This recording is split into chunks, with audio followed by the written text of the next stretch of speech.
नमस्कार। यूपी तक के इस मॉर्निंग शो सुर्खियां में आपका स्वागत है। ये बुलेटिन उन खबरों का जो बनी है तमाम अखबारों के हेडलाइंस और जिनका जानना है आपके लिए जरूरी। तो शुरुआत उस जानलेवा कफ सिरप के सिंडिकेट से जिसके तार उत्तर प्रदेश से होते हुए बांग्लादेश और नेपाल तक जुड़े हैं और जिसकी जांच में यूपी पुलिस की एएनटीएफ से लेकर जिलों की एसआईटी तक कर रही है। बीते महीने मध्य प्रदेश के छिंदवाड़ा में कफ सिरप पीने से कुछ बच्चों की जान चली गई। देश भर में हड़कंप मच गया। तलाश की गई कि कैसे कफ सिरप, प्रतिबंधित कोडीन मिक्स कफ सिरप अस्पतालों तक पहुंच रहे हैं। जांच की गई तो पता चला कि इसमें उत्तर प्रदेश की बहुत बड़ी भूमिका थी और इसी के बाद सोनभद्र, गाजियाबाद, वाराणसी, लखनऊ, सहारनपुर में छापेमारी शुरू की गई और करोड़ों की कफ सिरप कोडीन मिक्स युक्त बरामद की गई। लेकिन जो सबसे बड़ा सिंडिकेट चल रहा था वो था वाराणसी का। वाराणसी में शुभम जायसवाल इस पूरे सिंडिकेट का सबसे बड़ा मास्टरमाइंड।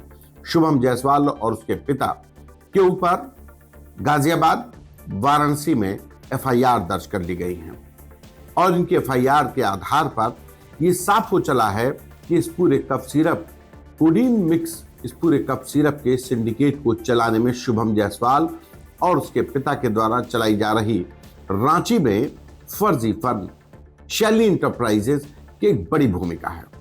आपको पूरा मामला समझाते हैं कि कैसे वाराणसी का शुभम जायसवाल बांग्लादेश और नेपाल तक cough syrup codeine mix cough syrup की सप्लाई कर रहा था। दरअसल बीते अक्टूबर महीने में सोनभद्र में खाद्य सुरक्षा विभाग ने एक ट्रक पकड़ा। उस ट्रक से करोड़ों की कोडीन मिक्स कफ सिरप बरामद हुई। पूछताछ की गई तो पता चला कि इसके तार गाजियाबाद से जुड़े हैं। गाजियाबाद पुलिस को सूचना दी गई। गाजियाबाद पुलिस ने इस मामले में आगे के सिंडिकेट पर काम किया तो पता चला कि codeine mix cough syrup Himachal से आता है, गाजियाबाद से सोनभद्र और सोनभद्र से झारखंड होते हुए बांग्लादेश और बांग्लादेश के लिए नॉर्थ ईस्ट के राज्यों में सप्लाई होती है और झारखंड और बिहार के जरिए नेपाल तक सप्लाई होती है। बिहार सबसे बड़ा खपत राज्य इसलिए है क्योंकि वहां शराबबंदी है, लिहाजा एक बड़ा market codeine mix cough syrup का जो नशे के आदी लोग हैं वो उसकी खपत है और सबसे बड़ा मार्केट बिहार में है। उसके बाद बड़ी सप्लाई नेपाल में है, उसके साथ ही साथ बांग्लादेश में भी है। कहा जा रहा है कि नेपाल और बांग्लादेश के जरिए तमाम जो यूरोपियन कंट्रीज हैं जहां पे कफ सिरप प्रतिबंधित कोडीन मिक्स, वहां पर इनकी सप्लाई की जाती है। और इस सब पूरे मामले में शेल कंपनी, जो फर्जी कंपनियां हैं, जिसमें शैली एंटरप्राइजेज जो शुभम जायसवाल के पिता की है, रजिस्टर्ड तो रांची में है, लेकिन सब कुछ शैली एंटरप्राइजेज के जरिए ही हो रहा था, डिस्ट्रीब्यूशन उसी के जरिए हो रहा था। शुभम जायसवाल के पिता रांची में बैठकर और शुभम जायसवाल वाराणसी में बैठकर इस पूरे सिंडिकेट को चला रहा था। वाराणसी पुलिस ने इस मामले में 2 एफआईआर दर्ज किए हैं, एक कोतवाली में और एक रोहनिया थाने में। दोनों एफआईआर में शुभम जायसवाल तो नामजद है ही, साथ ही 26 ऐसी फर्म हैं जिनको इस कोडीन मिक्स कफ सिरप की सप्लाई दी गई थी। और सबसे बड़ी बात कि 26 वो कंपनियां हैं जो कहीं एग्जिस्ट ही नहीं करती हैं। शुभम जायसवाल और उसके करीबी लोग फर्जी फर्म, फर्जी मेडिकल स्टोर, फर्जी फर्म्स बना करके फर्जी क्रय विक्रय यानी कि सेल परचेज की बिलिंग करके और ये कोडीन मिक्स कफ सिरप की सप्लाई कर रहे थे। आप सोचिए कि कितना बड़ा सिंडिकेट वाराणसी में बैठकर ये शुभम जायसवाल चला रहा था। शुभम जायसवाल फरार है। वाराणसी पुलिस दावा कर रही है कि हम शुभम जायसवाल की तलाश कर रहे हैं, लेकिन सवाल वाराणसी पुलिस की इस तलाश पर भी, क्योंकि गाजियाबाद पुलिस ने शुभम जायसवाल पर जब 4 नवंबर को एफआईआर दर्ज की गाजियाबाद के नंदग्राम थाने में, तो वहां पर शुभम जायसवाल पहले से नामजद किया गया था।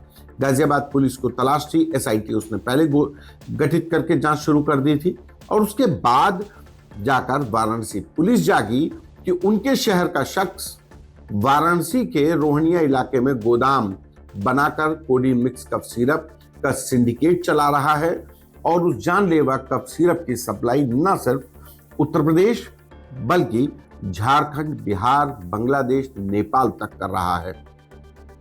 अब इस मामले में एंटी नारकोटिक्स टास्क फोर्स यानी कि यूपी एएनटीएफ, जो यूपी पुलिस की विंग है नारकोटिक्स की, उसने भी कार्रवाई शुरू कर दी है। एएनटीएफ की टीमें लगातार छापेमारी कर रही हैं। वाराणसी में भी एएनटीएफ की डिप्टी एसपी बीनू सिंह के नेतृत्व में छापेमारी की गई। करोड़ों की शीशियां वाराणसी के रोहनिया इलाके के उस गोदाम से बरामद की गई जो शुभम जायसवाल का बताया गया। शुभम जायसवाल का वो गोदाम है जहां से माल बरामदगी हुई है।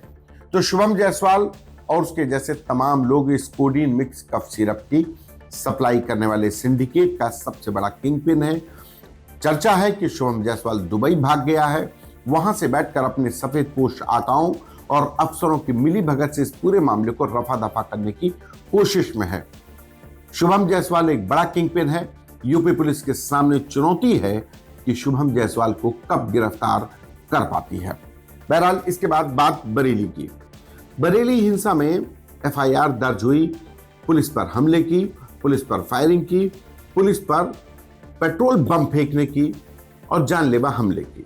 लेकिन इस एफआईआर को रद्द करने की याचिका इलाहाबाद हाईकोर्ट में डाली गई। तो इलाहाबाद हाईकोर्ट ने इस मामले की सुनवाई करते हुए एफआईआर दर्ज करने से इनकार कर दिया। इलाहाबाद हाईकोर्ट में डबल बेंच थी जस्टिस गरिमा प्रसाद और अजय भनोट। जस्टिस अजय भनोट और गरिमा प्रसाद की डबल बेंच ने बरेली हिंसा के एफआईआर रद्द करने से इनकार कर दिया। तर्क दिया गया कि पुलिस जब बीते सितंबर महीने में वहां पर लॉ एंड ऑर्डर मेंटेन करने की कोशिश कर रहे थे तो मौलाना तौकीर रजा के भड़काने पर वहां हिंसा हुई, पुलिस वालों पर फायरिंग हुई, पुलिस वालों पर पेट्रोल बम फेंके गए, उनके ऊपर जानलेवा हमला किया गया, पुलिस की बंदूकें लूटी गई, पुलिस का एंटीराइट गन लूटी गई, पुलिस का वॉकी टॉकी लूटा गया। एक बड़ी सुनियोजित साजिश के तहत पुलिस पर हमला हुआ। हालांकि याचिकाकर्ता की तरफ से कहा गया कि पुलिस ने अपनी तरफ से ये एफआईआर दर्ज की है, लेकिन जब प्रोसिक्यूशन में सबूत पेश किए, जो जांच की जा रही है, उस मामले की पूरी विवेचना जो की जा रही है, जो सबूत मिले वो पेश किए, तो इलाहाबाद हाई कोर्ट ने एफआईआर रद्द करने से इनकार कर दिया। एक बड़ी झटका लगा है बरेली में उस मौलाना तौकीर रजा के हिमायतदारों पर जो एफआईआर रद्द करने ही के लिए हाईकोर्ट पहुंच गए थे। इसके बाद एक और एफआईआर दर्ज हुई है लखनऊ के चिन्हट थाने में।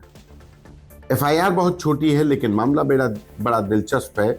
मामला है 24 घंटे में घटिया निर्माण से बनी हुई सड़क उखड़ गई। दरअसल बीते सप्ताह लखनऊ के कमिश्नर विजय विश्वास पंत ने गोमती नगर के कुछ इलाकों में बनी हुई सड़क का, जिसका कि टेंडर 27.5 लाख रुपए का दिया गया था, कुछ इलाकों में सड़क बनी थी। लोगों ने शिकायत की कमिश्नर से। कमिश्नर ने आकर के ग्राउंड पर जब चेक किया तो वहां घटिया निर्माण की पुष्टि हुई। जो टेक्निकल टीम थी उससे कहा गया कि इस मामले की पूरी जांच करवाई जाए।